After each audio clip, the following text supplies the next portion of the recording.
Hello everyone and welcome to Data Dissections again. So today we will see what is central tendency in respect to data science, like what it is and why do we use it.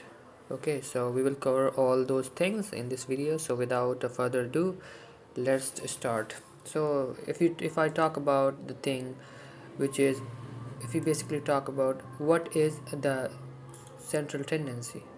Right, so basically the central tendency refers to the value that represents in the center of the set of data. It helps us get a quick snapshot of where and most of the data point lies. So and it has three main measures. It includes mean, median and mode. You already know. That's it. And now if we see like why the importance of central tendency, like why do we use it and why our data scientist is required to use it. So this is for summarizing data. It provides a single value to represent a large data set, making it easier to communicate and understand key trends. And number two is making comparisons, like we can compare different data sets or subgroups within a data set using central tendency measures. And number three, which is the identifying outliers, values significantly deviating from the central tendency might indicate errors or interesting findings, and this is what it means. Now if we move into another thing, which is the uses, I mean, why do we use them? Okay, so it has several uses in respect to data science scenario, and we use it for analyzing customer income. We can monitor websites traffic, and we can also predict house pricing.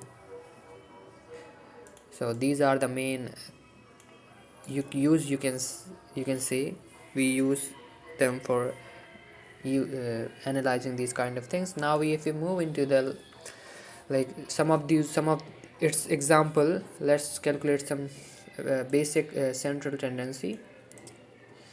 Suppose to find mean, there's an n group data, which is data which has no intervals, is given.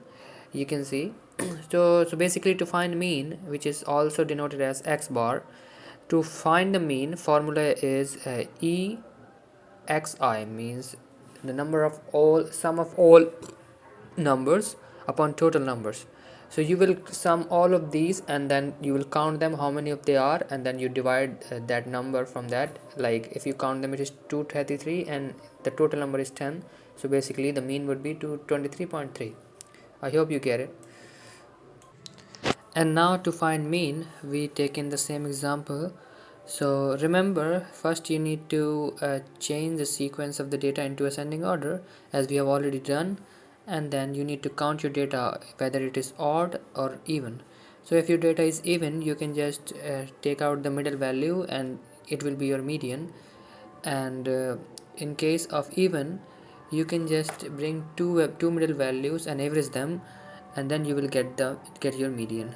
So as we know, our data is even, so we have taken the two values between values, which is 17 and 19, and when 17 plus 19 will be is equal to 36, and divided by 2 will be 18, and and that's how you will get your median. And the last one, to find mode, and mode is basically the value which occurs most frequent time. So you know what it is? It is 89.